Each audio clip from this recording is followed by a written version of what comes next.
Good afternoon. I call to order this hearing on oversight of the U.S. Election Assistance Commission. Thank you all for being here. I want to thank you, and I'll be giving witness introductions in a moment, but I'll start with an opening statement. First of all, Senator Klobuchar would very much like to be here, but can't, and I'm going to be expressing many of her views as reflected in this opening statement. But I want to say personally on her behalf that she very much appreciates your work and very much appreciates you being here. And I want to thank you and acknowledge the EIC was established with broad bipartisan support. That's good news. And that was about 20 years ago, in task with the very important responsibility of improving election administration and security, establishing cybersecurity guidelines for voting systems, and promoting accessibility. We want everyone to have the opportunity who can to cast their ballot and for that to be counted. Your resources and the administration of election in all 50 states has been, as well as the District of Columbia in all 5 of our territories, has been very important. And as we're approaching the 2024 elections, the EIC mission remains important, even more so as officials are now doing the dedicated planning that it takes to administer elections effectively, while also confronting the array of new challenges and threats to targeting election workers, the spread of disinformation, and the use of artificial intelligence even to mislead voters in our elections. We've got to continue to support the election officials on the front lines in our democracy who need to be able to rely on regular and steady federal funding to do their jobs.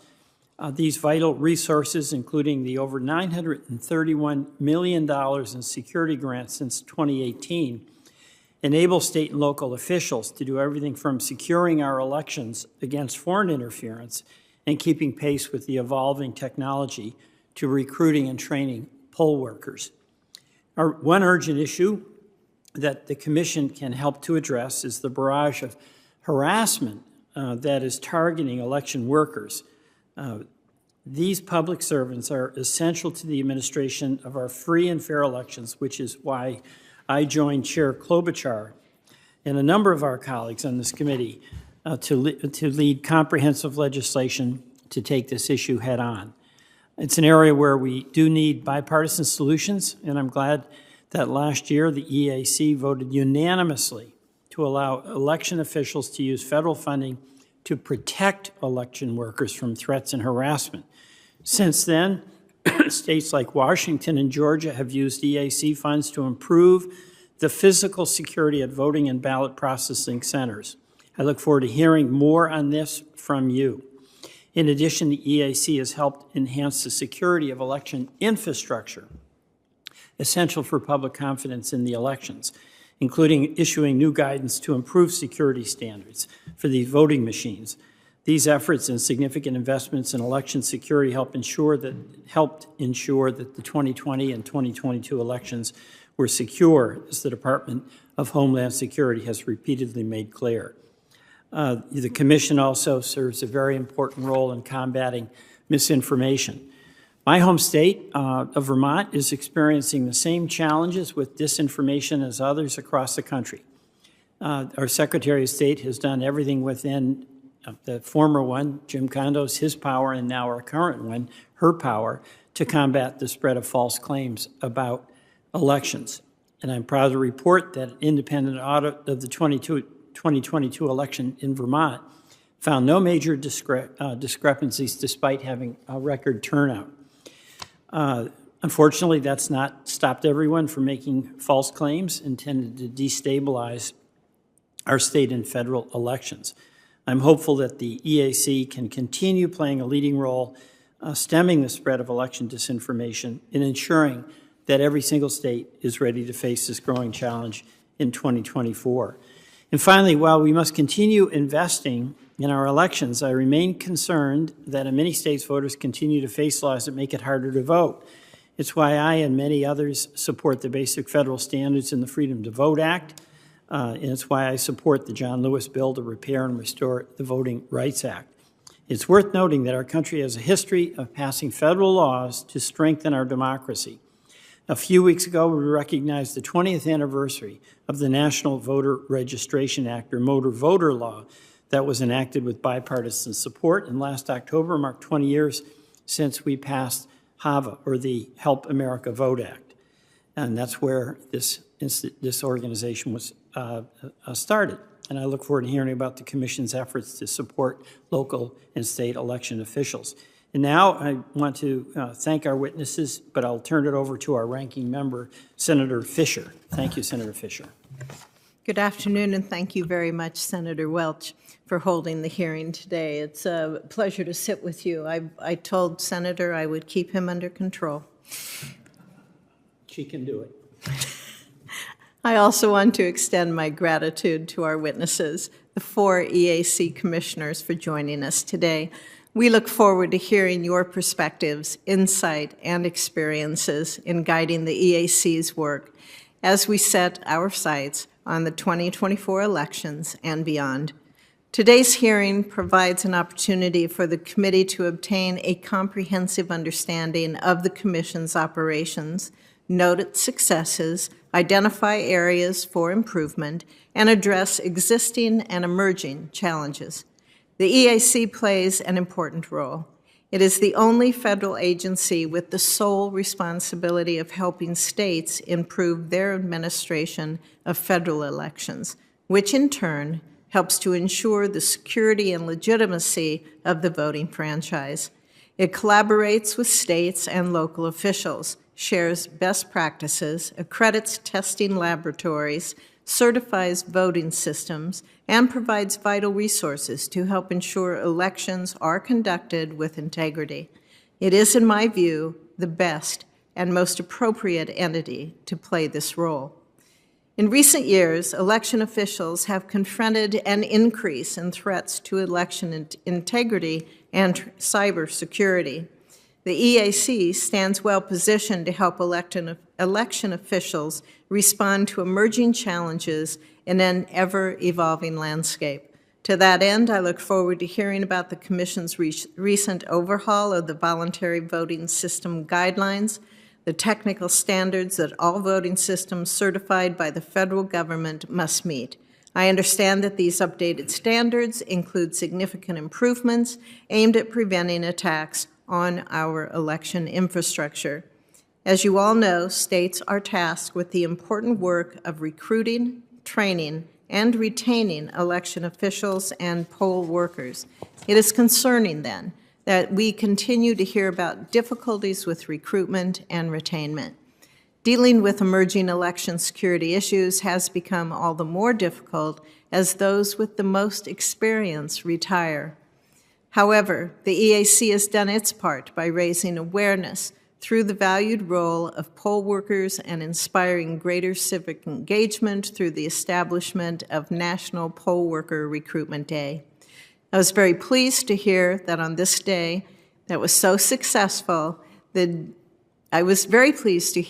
this day was so successful that the EAC also designated August 16, 2022 as Help America Vote Day to further encourage more Americans to sign up as poll workers. While we in the Senate recognize the accomplishments of the EAC, we must remain vigilant in our pursuit of continuous improvements. The public demands and deserves an electoral system that is transparent but secure.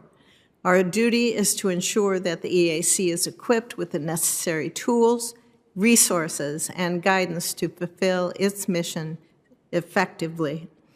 Once again, I extend my sincere appreciation to our witnesses for their presence today and their commitment to helping preserve the public trust.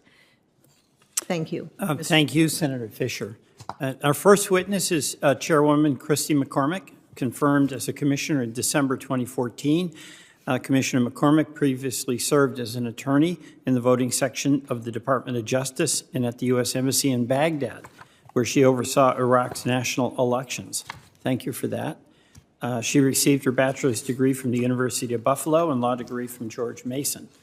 Our next witness will be Vice Chair Ben Hovland, who was confirmed in 2019 in January. Before joining the commission, he spent several years working here at the Rules Committee. Thank you for that. first for Leader Schumer and then for Senator Klobuchar, and served as Deputy General Counsel for the Missouri Secretary of State and received his bachelor's degree from the University of Central Arkansas and a law degree from the University of Oregon. Our third witness is Commissioner Tom Hicks, who joined the Commission in December of 2014. And prior to his current role, Commissioner Hicks served as counsel for the Committee on House Administration. I used to be over there, Senator, and worked for Common Cause and for the Office of Personnel Management in the Clinton administration. And he received his bachelor's degree from Clark University and his law degree from Catholic University of America. And our final witness is Commissioner Donald Palmer, confirmed to the Commission in January 2019.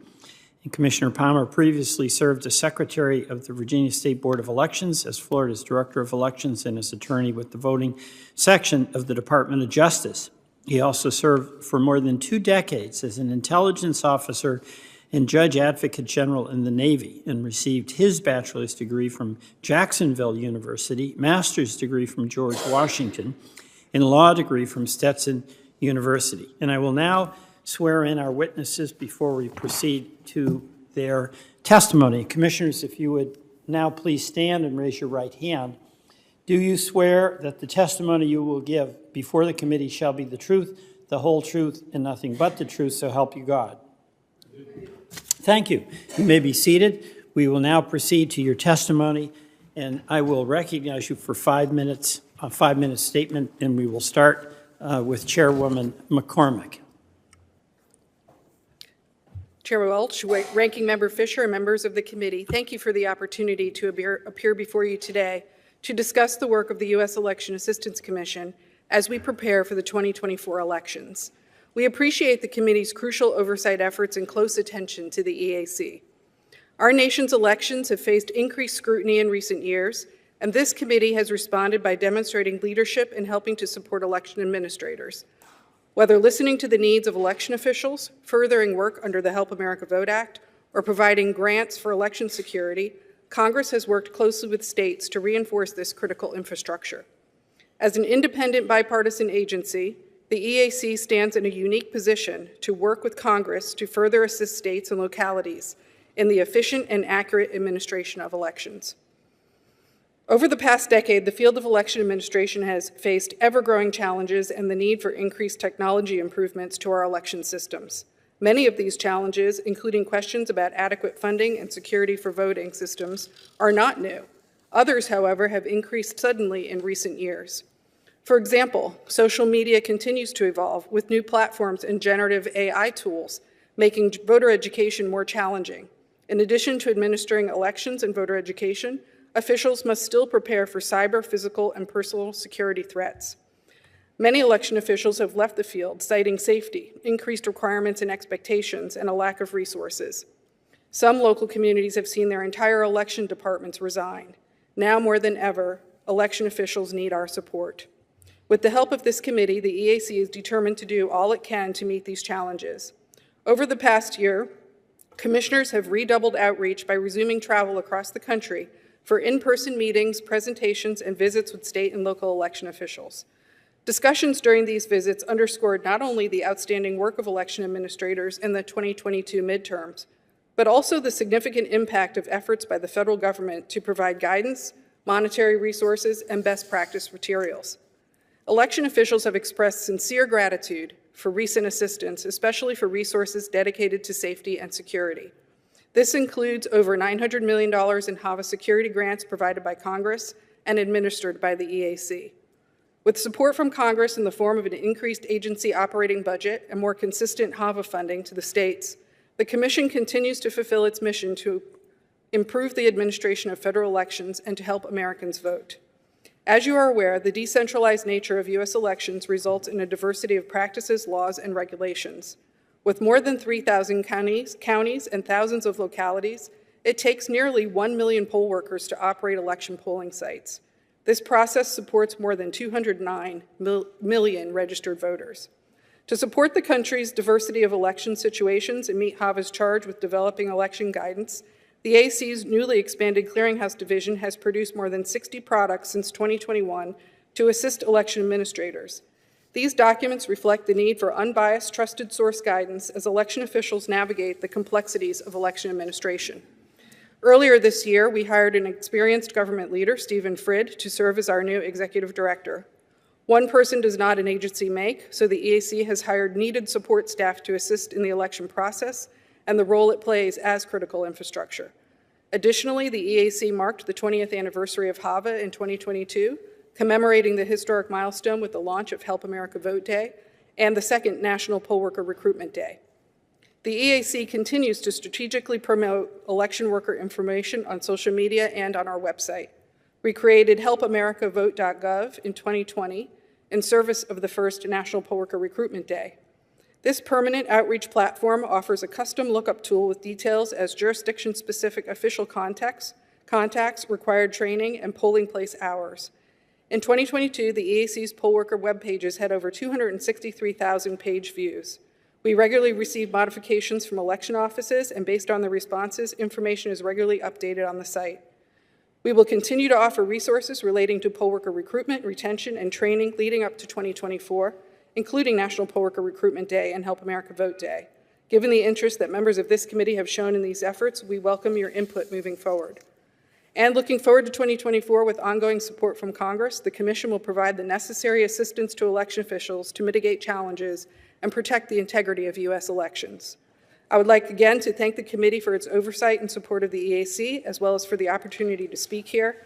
I will now turn the discussion over to Commissioner Ben Hovland to discuss the Commission's internal financial oversight and grants management. Thank you. Thank you. Commissioner Hovland. Good afternoon. Thank you, Chairman Welch, Ranking Member Fisher. I'd also like to thank Chairwoman Klobuchar and the members of the committee for inviting us to testify about the work of the U.S. Election Assistance Commission. My name is Ben Hovland, and I'm the current Vice Chair of the EAC. I look forward to sharing updates about the Commission's grants management, internal controls, and budget. A core component of the EAC's mission is distributing, monitoring, and auditing the use of federal grants for the improvement of election administration and security. Federal HAVA funds, including the $955 million provided since 2018, are a key resource for election administrators responding to the increased technology and changing demands of the field.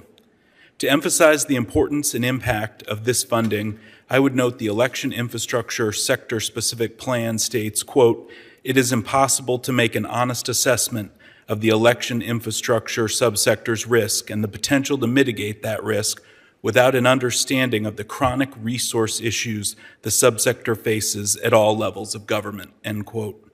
As we look toward 2024, I believe it has never been more challenging to administer elections or more expensive. That's why grant funding in partnership with the states is so crucial, and we value your efforts to address the needs of state and local governments through the congressional appropriations process.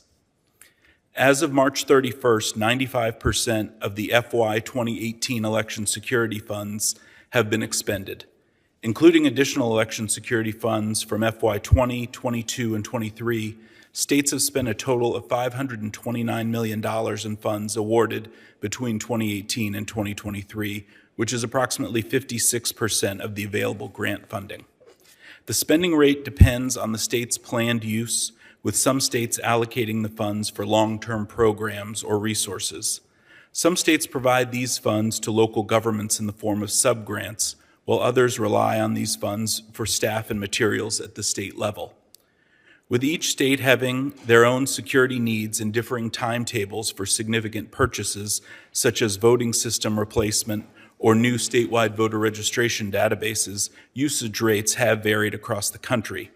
The next expenditure reports are due to the EAC on July 30th, and we will update you on the continued impact made possible by these much appreciated funds. As set forth under HAVA, audits of election security grants are conducted after a state begins to expend the provided funds. Alongside distribution and administration efforts, the EAC's Office of Inspector General recently added resources and staff to better monitor state spending of election security grants. With new staff leadership in place, the agency has invested in building up staff capacity strategically across the EAC. However, the EAC still faces significant attrition challenges. It's essential that we maintain adequate staffing levels in mission-critical functions to ensure statutorily mandated requirements are met. The EAC's Inspector General has raised structural issues related to HAVA that are discussed in her report on management challenges for the U.S. Election Assistance Commission in fiscal year 2023. My colleagues and I concur with those observations and have included them in our legislative recommendations. Of particular note, the inability to pay competitive wages compared to Congress or other federal agencies hampers our ability to attract and retain talent. We are, however, committed to doing everything we can with the resources we have. The EAC is grateful for the increased funding provided by Congress in recent years. After facing over a decade of significant fiscal constraints, the EAC returned to pre-2010 budget levels for the first time in FY 2023. For FY 2021 and 22, the EAC successfully adapted and executed the operating budget provided by Congress, ending each year with an obligation rate of over 99%. Congressional funding has been fully utilized, enabling the agency to provide much-needed assistance to address some of the pressing challenges facing the election community. Thank you for the opportunity to testify before you today, and I look forward to answering any questions you may have. Thank you very much. We're going to go to Commissioner Palmer next, but I want to welcome Senator Hagerty from Tennessee to join us, who's just joined us, and Senator Britt was here briefly. Thank you. Commissioner Palmer. Thank you, Chairman Welch, Ranking Member Fisher, and members of the committee. I echo my fellow commissioners in our appreciation for the investment you have made in the nation's elections through continued support of the EAC. Building out Vice Chair Hovland's comments, I will share with you some of the ongoing work of the Commission to test the security of the nation's voting systems and assure all Americans their vote will be counted. In 2023, the EAC will advance our testing and certification efforts in several areas. A voting system certification does not end with a successful test in an accredited laboratory. Rather, the review of these systems continues through the lifespan of the voting equipment. As a result, the agency is preparing to launch an innovative field services program to help election officials strengthen their overall posture and preparedness with EAC certified or tested systems. This on-site collaboration is important for several reasons. First, implementation of system reviews in the field will ensure that equipment delivered to jurisdictions is equivalent to what was purchased. The effort will also analyze system hardware and software configurations to verify equivalency of the equipment to EAC certifications. Additionally, there will be jurisdiction site surveys, best practices assessments, collection of system census information, and analysis of anomaly reports. We recently onboarded the Field Services Program Manager and look forward to building out this initiative. In 2022, the Commission made considerable progress to fully operationalize version 2.0 of the Voluntary Voting System Guidelines, or VVSG. The new guidelines incorporate technological advancements in cybersecurity, accuracy, accessibility, usability, and auditability of those systems. Adoptions of the VVSG lifecycle policy, along with the accreditation of 2 voting system laboratories, or VISTLs, are necessary steps toward the realization of voting systems that are VVSG 2.0 certified, tested, and certified. The EAC currently has 1 system that is being tested against VVSG 2.0. We would also like this opportunity to emphasize that VVSG 1.0 and 1.1 certified voting systems will not be decertified by the EAC as a result of migration to the new guidelines. Voting systems that are currently deployed are still accurate and reliable, may continue to be used, and do not need to be immediately replaced or recertified to VVSG 2.0. In addition, they will continue to be tested and updated with security patches. It will take time and significant monetary expenditures for jurisdictions to implement new systems certified under the rigorous 2.0 process. So it is unlikely that systems certified to 2.0 will be used in the 2024 elections. Congress and the American people should have absolute confidence in this process. The EAC has amplified this message by recently publishing a communications toolkit to assist election officials in communicating about VVSG standards, updates in election security, and helping boost confidence in the critical infrastructure of our election systems. As part of our election technology efforts, the agency launched Election Supporting Technology Evaluation Program, or ESTEP, in 2022. This technology will include electronic poll books, electronic ballot delivery, election night reporting databases, and voter registration portals.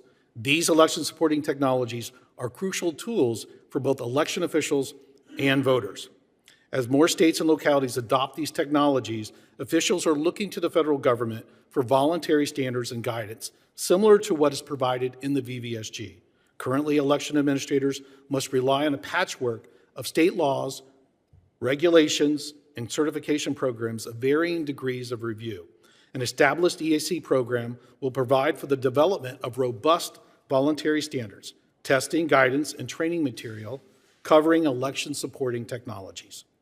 Attacks from nation-state actors against our election infrastructure have specifically targeted election systems in the past, and these attacks are only going to escalate. The first technology pilot for ESTEP is electronic poll books, referred to as EPBs. Election officials have leveraged EPBs to streamline the check-in process, automate ballot issuing. We currently have 5 EPB manufacturers participating in the initiative, and the expectation of 2 state programs joining later this month.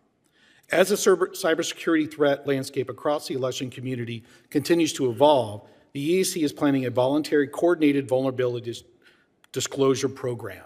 The EAC will lead a program to quickly identify and respond to vulnerabilities in our voting systems, along with our federal partners at CISA and the National Institute of Standards and Technology. Development of this program is preliminary and will require staff and resources in the future. I'd like to thank the committee for allowing us to speak today. I'll now turn it over to Commissioner Tom Hicks to further expand upon the Commission's wealth of clearinghouse products. Thank you. Thank you again, Chairman Welch, Ranking Member Fisher, and members of the committee for having us here today. In addition to the developments my fellow commissioners have shared, the agency has also invested in increasing our clearinghouse capabilities. The EAC's Clearinghouse Division, composed of former election officials and subject matter experts, helps the agency share and develop resources for both the public and election administration, including best practices, information for voters, and other resources. In this role, the EAC serves as a trusted source of nonpartisan information, especially as the field of election administration continues to see high levels of turnover. So far, leading up to the 24 elections, the Clearinghouse Division has released more than 60 products over the past 2 years to assist election administrators. These range from resources on physical security threats against election officials to ease data collection and analysis. Further, Clearinghouse products offer overall guidance to new election officials in conducting elections, such as improving chain of custody procedures, auditing, and better serving voters with disabilities. This includes our new election management guidelines, updated with increased focus on relevant election technologies that have changed since the last iteration 15 years ago. All our products developed by the Clearinghouse Division are guided by the parameters set forth by HAVA. In the coming weeks, the EAC will publish the 22 EVES report. This will be the 10th survey since the first EVES in 2004. This biannual report is the agency's flagship research initiative and collects data on election administration from nearly 6,500 local election administrations across the 50 states, District of Columbia, and territories. EVES data is utilized by countless stakeholders in the election community, including members of Congress, legislative staff, federal officials, journalists, academics, advocates, and election officials. The EVES consists of 2 surveys collecting quantitative information on state election laws, policies, and practices, and the other collection quantitative election administration data. The 22 EVES survey news questions on issues such as drop box usage, mail ballot curing, and more. In addition, the EAC is committed to continuing our support of election officials as they fulfill requirements of both HAVA and the Americans with Disabilities Act to ensure elections are fully accessible. We have hired a full-time subject matter expert for accessibility, established an internal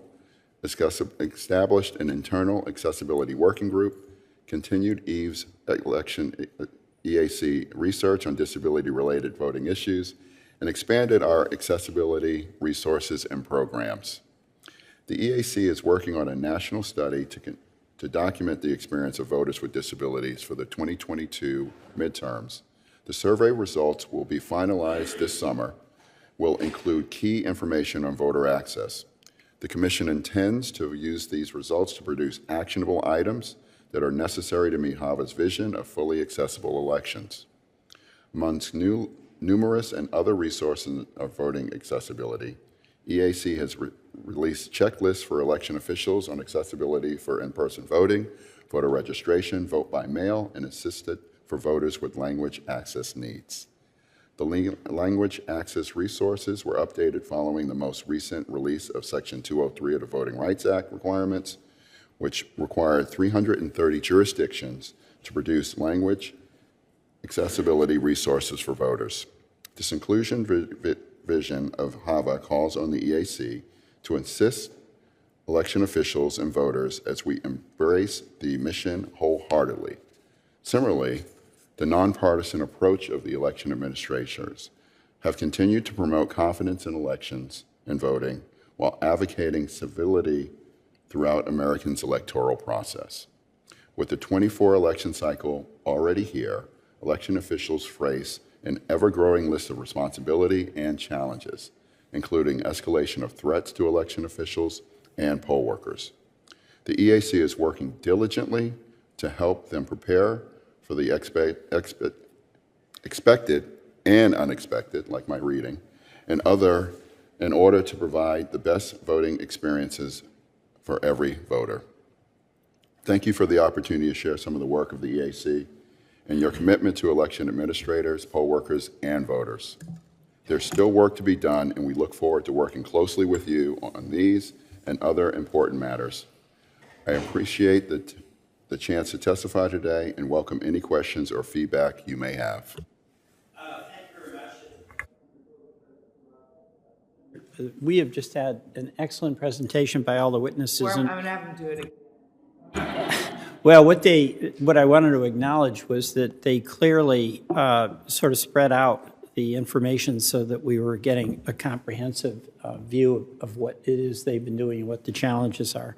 So I just, on your behalf and the committee's behalf, want to thank all the commissioners for your good work. And now, Senator Klobuchar, I'd like to defer to you. And Well, that's actually okay because I just got here. I'll let Senator Fisher ask some questions. If she might. Go ahead. Okay.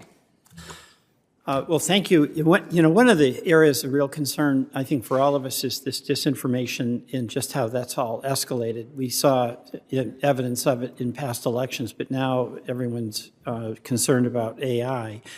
And one of the mediums by which bad information as well as good information is transmitted is through some of these platforms.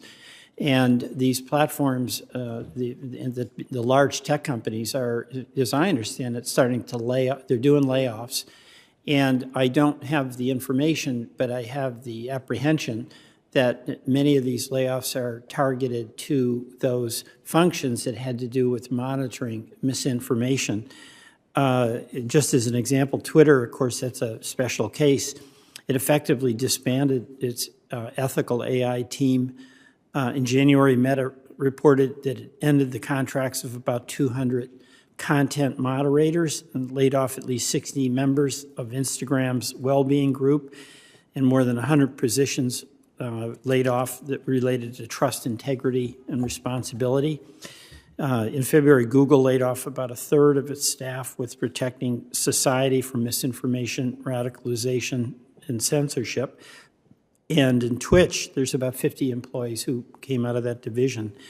So since we do rely, so many Americans, on social media for our information, that could be an issue with the capacity of more disinformation to get out.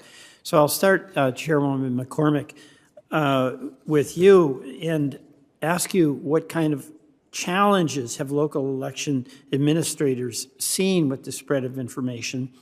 And is it a situation where the EAC can provide support or guidance to tech companies to combat misinformation And if not, does it have a plan to do that?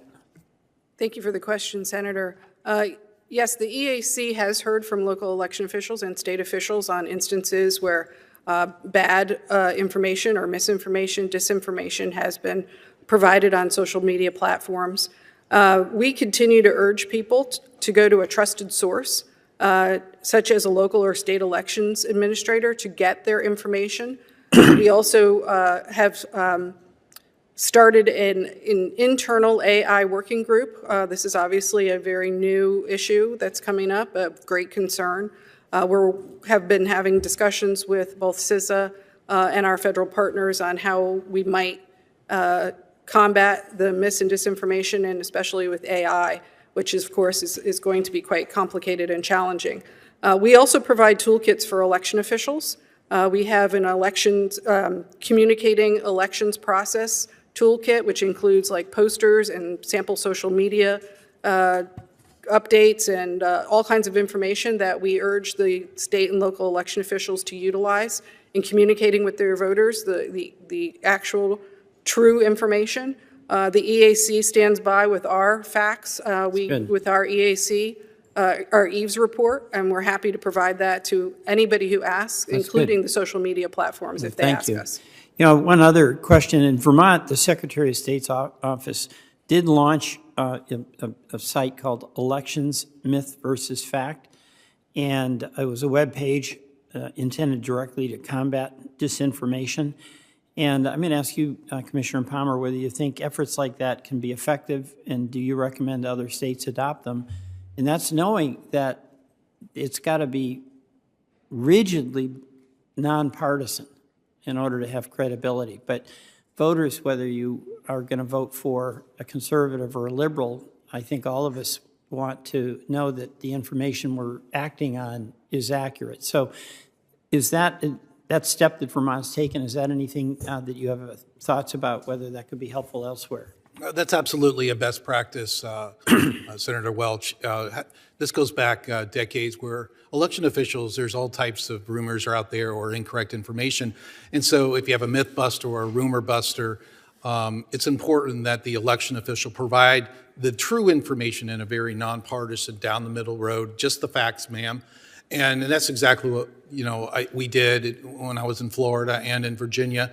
And it's the same thing that the EAC does with our frequently asked questions, and sort of the issues that Chairwoman McCormick brought up is that, we are very much involved in the testing and standard development of voting systems and how those machines work. And so we provide the facts on our website. And we also answer questions from reporters and all types of groups that have questions about that process, including the public. And so we just do the best we can to propagate that message, sir. Okay, thank you very much. And I'd like to now yield to Senator Fisher. Thank you, Senator Welch. Chair McCormick, I wanted to ask some questions about grant funds and specifically on the HAVA grants. How do you oversee the reporting on the use of those funds? What reports, financial documents does the EAC require of states? And what types of issues does the EAC look for in its review as you're going through the reports and documents? Thank you, Senator Fisher. The EAC requires completion of the federal financial reports and also progress reports no less than twice a year. This recent tranche of money that was provided to the states requires quarterly reports. So we require all states who have received grants to fill out those reports to us. Our grants team looks for incompletion on those reports. They look for possible increases or decreases in funding that seem odd. We also look for whether there are any uses of the money that are disallowed under HAVA. We look for insufficient information about what they're doing. So there's a number of issues, a checklist of issues that we look at. And we communicate those concerns to the jurisdiction. We give them a chance to update and correct their financial reports. But we also do follow up with them to make sure that the funds are being used appropriately. So when you find an issue there, and you went through a number of red flags that come up, and you contact them, how how much follow-up does it take before you get an answer? Sometimes, and to try and rectify the problem. What's kind of the process there? Well, we start with an email, and we email the officials on the findings that we're concerned about. We give them a chance to respond to that. We follow up as much as we need to, and including in person if possible. We have had issues where that has not been possible, but that is, we continue to follow up as much as we need to, either through writing, through telephone calls. Our grant staff is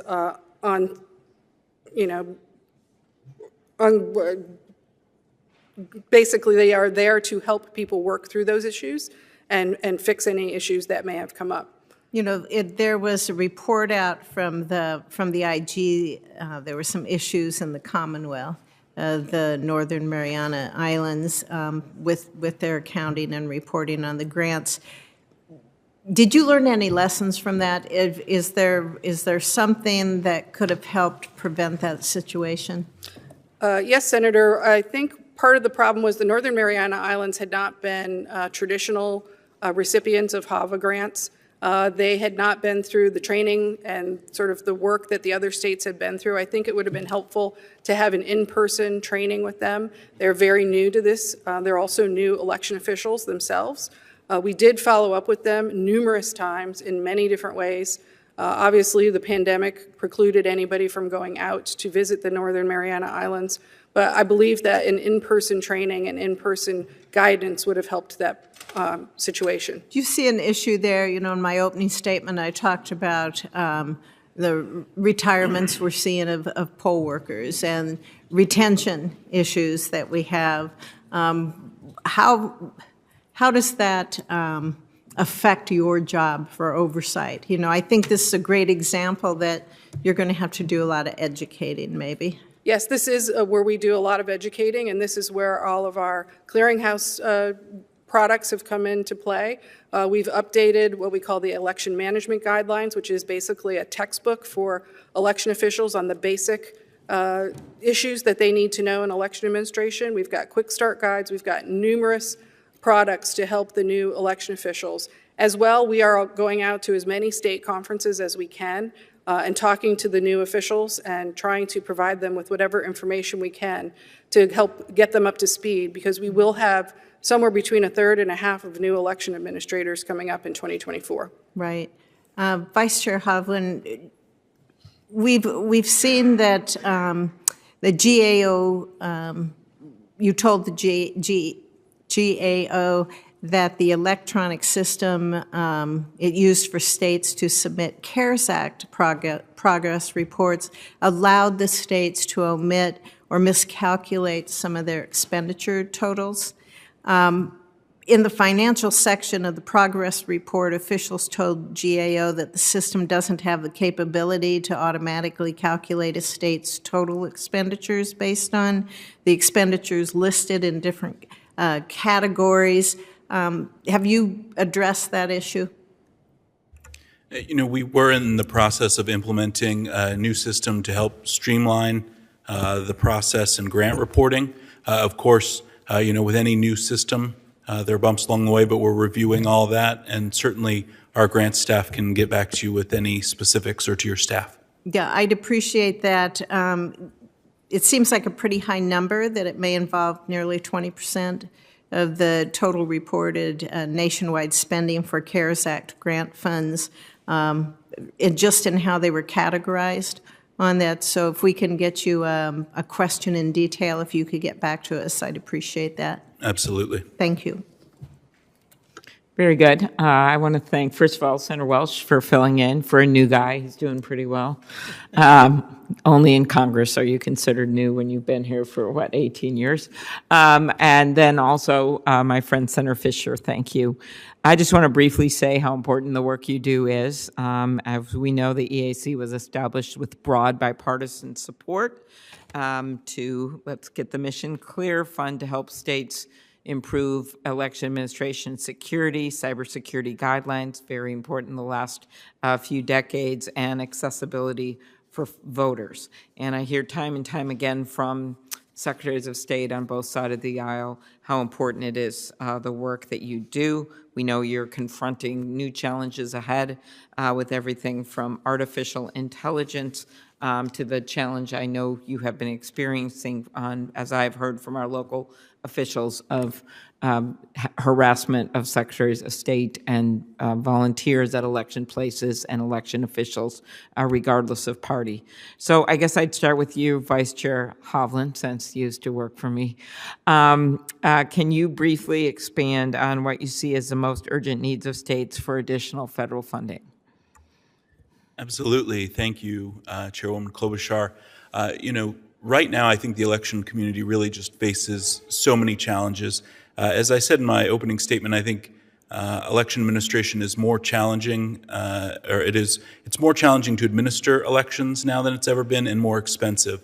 And more than one singular issue, I think it's the totality of issues. There's the cybersecurity issues, there's the physical threats and harassment,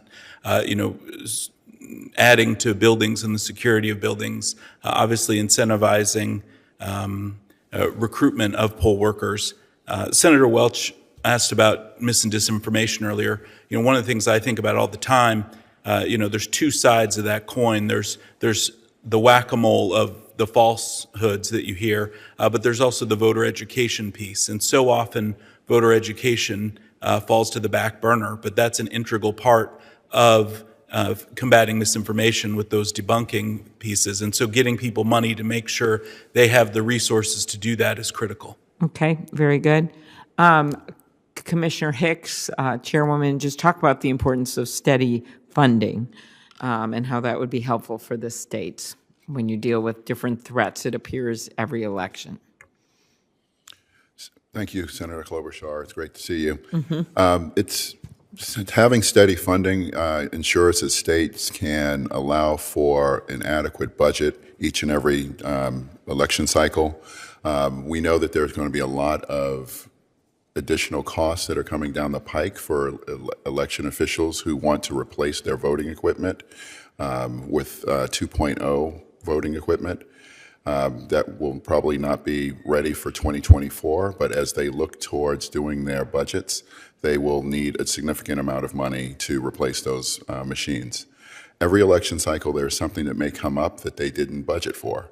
And so they have to look back to see what sort of things they need to pay for as they move forward. No one saw 2020 coming along with the pandemic, but Congress stepped up and provided additional funding to the states. And Senator Blunt, as we remember, predecessor to our ranking member also was stepping up at that time. Exactly. Mm-hmm. Exactly. Very good. So you're talking about the election equipment. You don't know each election. Maybe we'll just, because I want to give my colleagues time here, we have several of them here. Could we just turn to that election threat issue and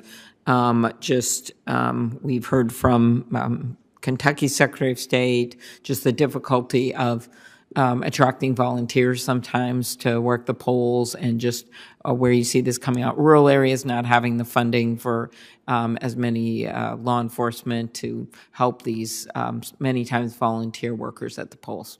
Absolutely, Senator. There has been an uptick in safety and security issues across the country. Consistent funding would be quite helpful to the states to be able to provide more security for their election workers. We also want to make sure that the public trusts where the funds are coming from. I think obviously Congress is a trusted source of funding, so there are many reasons for Congress to continue to provide consistent funding for elections. Okay, very good. Do you want to add anything, Commissioner Palmer? No, I think the other commissioners said it well. Oh, wow. That's not what we do around here, so that's very good. Well, I want to thank all of you for your leadership, and I know it's a tribute to how important your work is that we have so many senators here, and we'll turn over to Senator Hagerty. Thank you, Chair Klobuchar and Ranking Member Fisher, and thank you, Senator Welch, for getting us started off here today. Vice Chair Hovland, I'd like to start with you. The Commission believes transparency with respect to its work is important for voter confidence in nonpartisan election administration. Is that correct? Yes, Senator. Thank you. I'm sure you're familiar with President Biden's executive order number 14019 that directs federal agencies to submit plans to the White House for using taxpayer resources to expand mail-in ballots and voter mobilization. The White House refuses to release these agency plans. For me, this raises significant concerns about the Biden administration's voter mobilization plans perhaps being used to help President Biden in his next election. So my question for you, you agreed earlier that transparency regarding election administration is important. For that reason, do you support releasing these plans? We're an independent agency, and so I'm not in a position to tell the White House what to do. But I think that a piece of election administration that is critical, and one of the challenges we've seen a lot of, is balance. Let me come back to this. I sent a letter to President Biden, along with every other Republican member of this committee, requesting that they release these plans. A month has passed, and there's been no response. There's nothing to hide. These plans should be released. It's very disturbing. Let's go to a different topic, though. I'd like to change gears and talk about the U.S. Alliance for Election Excellence. Are you familiar with that? Somewhat. Well, for the rest of our members, this is an $80 million initiative funded by a web of left-wing entities to, quote, help local election administrators conduct elections.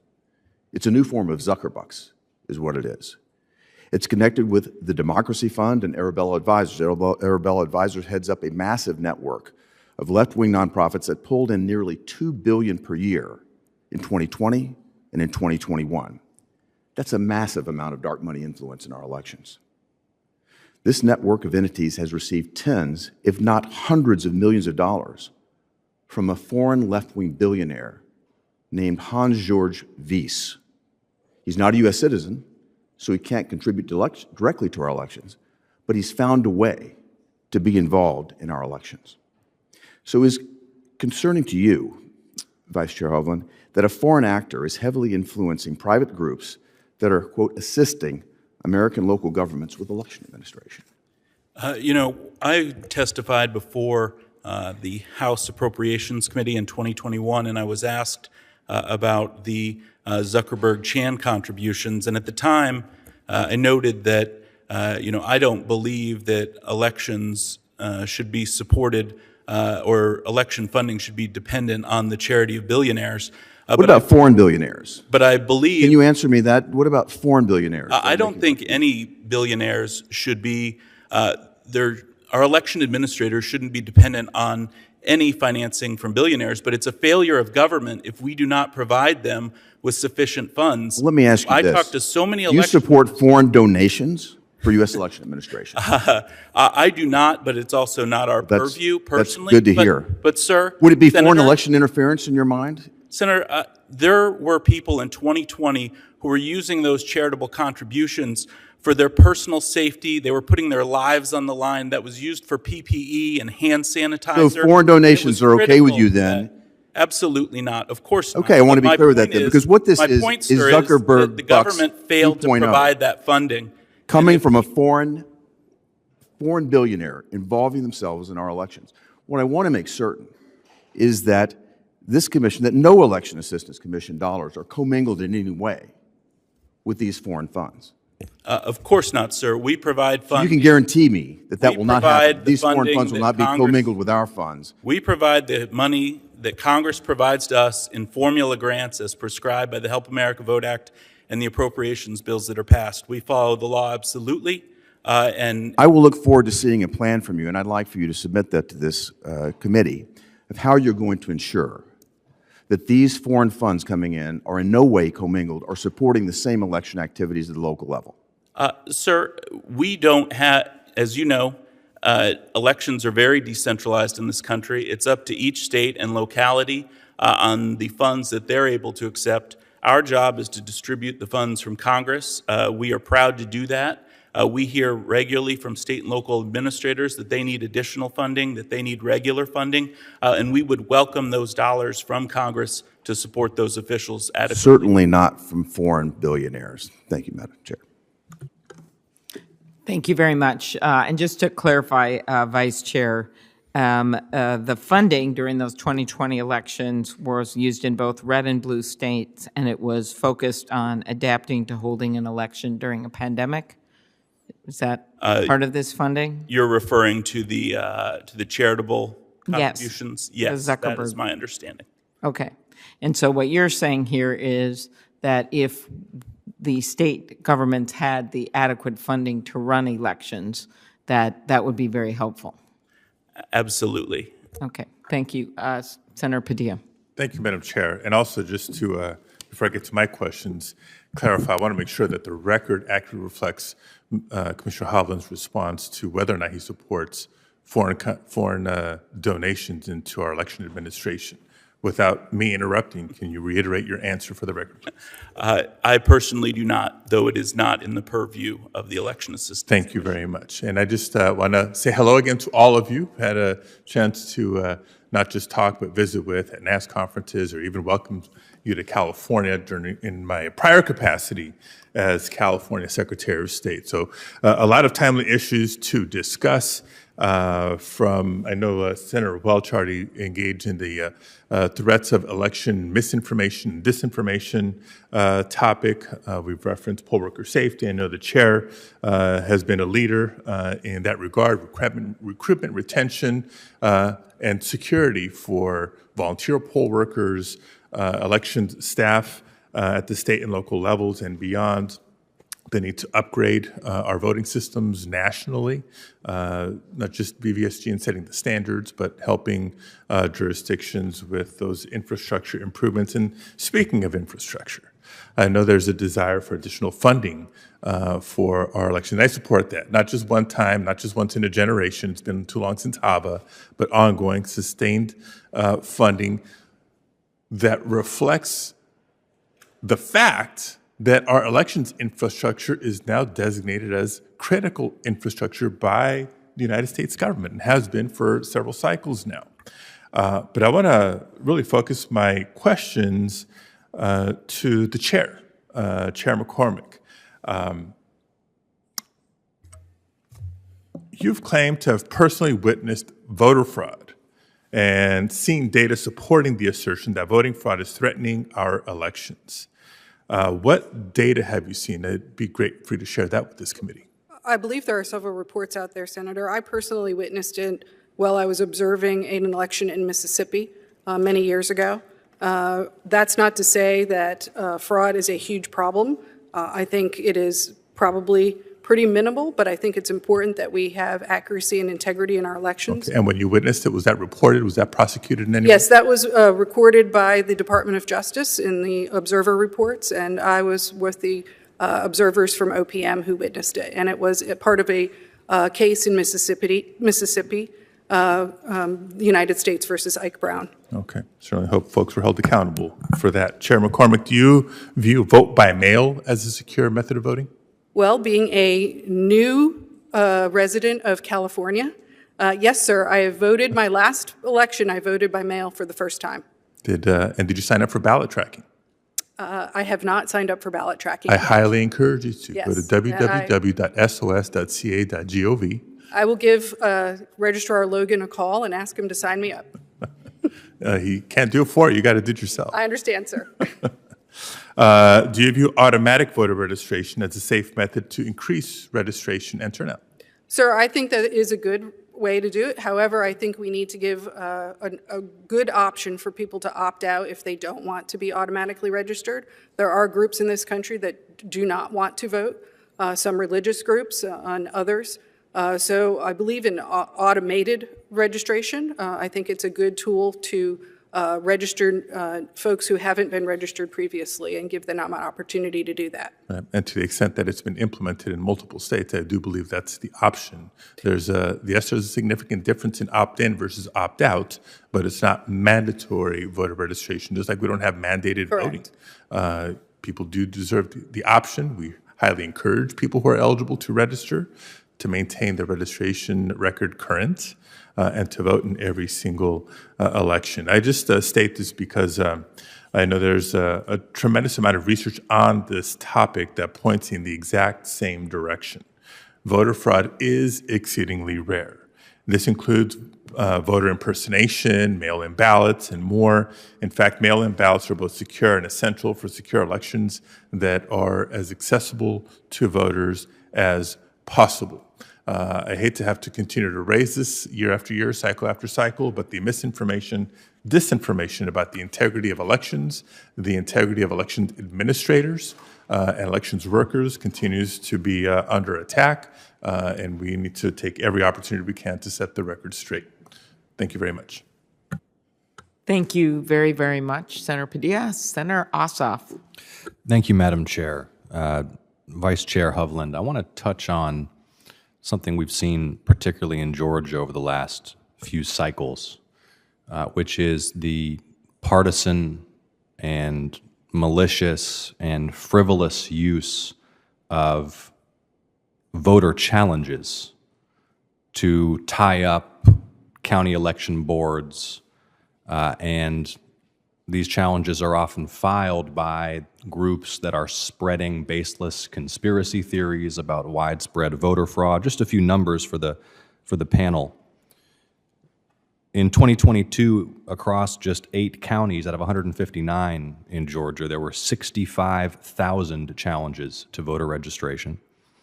In Gwinnett County alone in 2022, one group called Voter GA challenged the registrations of 37,500 voters. In December of 2020, Madam Chair, if you can wrap your head around this, one group, and this is during the Senate runoffs in which I was elected, one group called True the Vote challenged 364,000 voter registrations across the state of Georgia. My understanding is that 2 or 3 dozen folks who had perhaps moved or changed residency may have been disqualified. 364,000 challenges to voter registration coordinated by one partisan group during a crucial Senate runoff. I know, Vice Chair, but you're not here to comment on policy. Georgia's state legislature passed a law in their 2 sessions ago that made it much easier for anyone to bring unlimited challenges of their fellow citizens' voter registration. What I want to ask you is this: how does it impact a county election board already stretched thin, already, and I think we can all agree, regrettably, relying upon funding other than from the state in many cases, just to cover the basics, already perhaps unable to field enough polling places, already having difficulty dealing with all of their responsibilities? How does it impact a county election board when they suddenly get tens of thousands of frivolous challenges to the registrations of voters in that county?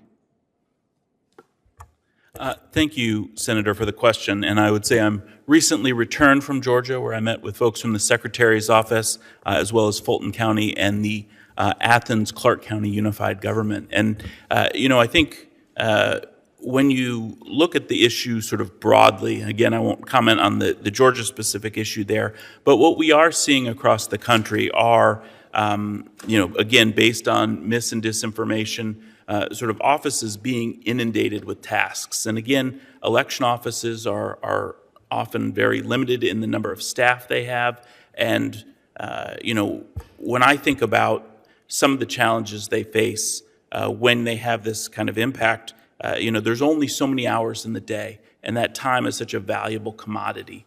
And so when something that would normally get triple checked only gets double checked, that creates more opportunity for error, and you have the potential to create a self-fulfilling prophecy that you do see these human mistakes that happen in elections, but simply because people were overtaxed based on inquiries around false information.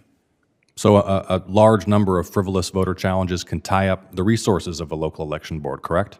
Certainly. They can distract those resources from administering the election, correct? Yes. They can make it more difficult, therefore, for voters to access the franchise because the election administrators are tied up dealing with a torrent of frivolous challenges, correct? That is certainly possible. I just think, I'll just close, Madam Chair, by sort of making the point, what does it say about where we've come to in terms of the level of polarization in this society and the scorched earth politics of victory by any means, that people are reduced for obviously partisan reasons to trying to disenfranchise their own neighbors on false pretenses, or try to tie up already stretched thin election administration resources by saying, you know what, we're going to take a blunt instrument here and just say there might be hundreds of thousands of our fellow citizens. We want to make it harder for them to vote with no base for the challenge whatsoever. It is a deeply immoral practice, and the fact that Georgia's state legislature has explicitly sanctioned it, I think, is repugnant. And I'll yield. Thank you. Thank you very much, Senator Ossoff. And you want to add any other questions? Either Senator? Yeah, go ahead, Senator Fisher. Thank you, Chairman Klobuchar. I have some questions on cybersecurity and the preparedness that we're looking at there. I know that the EAC recently adopted the VVSG 2.0, marking the first major changes to the standards in many years. Could you please elaborate, Chair McCormick, on how the VVSG has been updated to address any cybersecurity threats that we're facing, and if you see any risks to the electoral process if a state decides not to use an EAC certified voting system? Thank you for the question, Senator Fisher. Yes, with the new VVSG 2.0, we have numerous additional requirements over 1.0 and 1.1 for security measures, including the elimination of transmission by wired or wireless capabilities. We are now going to be requiring penetration testing. We have more auditability of the machines, more requirements on auditability. We are requiring the use of modern encryption. We are also requiring software independence so that the software cannot change the vote totals on its own without it being detected by the machinery. And most important is that we try to get as many states as possible using our more secure standards. We're also going to be requiring, I don't know if I mentioned this, penetration testing of all systems.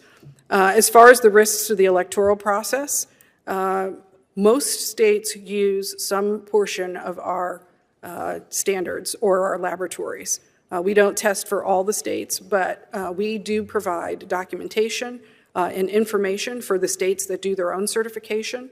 Obviously, we have scope of conformance products that we will share. We are very willing to provide as much information as we can to the states who don't use our systems to be able to evaluate the security of the systems that they are working on. You know, and we have seen an increase in those cybersecurity threats over the past several years. And in 2020, the EAC launched the Cyber Access and Security Program to help address the issue. Since the implementation of that program, how have election officials utilized the offerings? Do you see officials having pretty good buy-in for this, and does the program stay up to date when we have this constantly evolving space? Yes, obviously we need to stay on top of all of the current threats. I mean, it's a never-ending project to stay ahead of the bad guys. Our CAS program has been utilized by election officials in 49 states. We've trained over 1,100 election officials, and we are currently working on producing a security component for e-poll books on our evaluation pilot. So we're working toward guidelines for all of the election supporting technology, and the CAS program at the EAC is part of that. Do you think the electronic poll books, you just brought those up, is that going to help further protect election infrastructure, and is it going to be able to enhance that security? Yes, e-poll books are connected to the internet, so it's important that we have high security measures on them. We do. But isn't one of the things we don't want to be connected to the internet? Well, there's a reason why they are connected, and that is to make sure that voters aren't voting in multiple places. So we have to be able to be assured that, if somebody's checking in, they haven't Does already that put in voted. jeopardy the entire system, or is it? No, they're separate from the voting systems. Okay. They usually are just checking in to register, to get a ballot and to provide the correct ballot. And we usually do that by e-publics usually driver's licenses.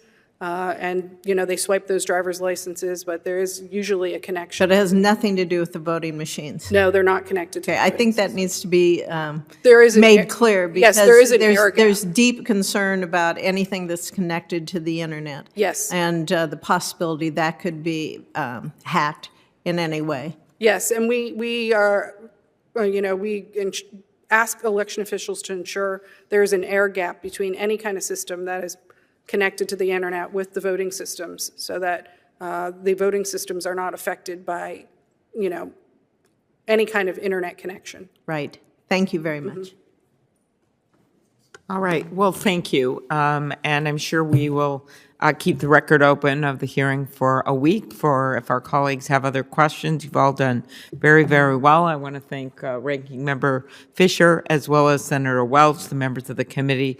I also want to thank the commissioners for sharing your testimony on the work that you do. And while you may come from different political backgrounds, we see the consistent themes of wanting to make sure that our state elections are well administered, that there is funding for those state administrators and that administration of elections, and that the election officials there are protected so that they can do their jobs in addition to responding to the many new challenges that we are all seeing in many aspects of American life. But always elections are kind of the canary in the coal mine when it comes to where you have, whether it's foreign interference or whether it is threats, and we want to make sure that the fundamental reason we're all here, our democracy, the reason I met with 300 interns for Democratic and Republican members of Congress today who are also eager, some of them may be here, to be part of this democracy,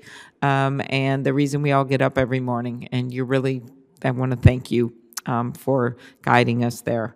So I look forward to continuing to work with my colleagues on the committee to support this commission, the work that you do, and the hearing is adjourned. Thank you.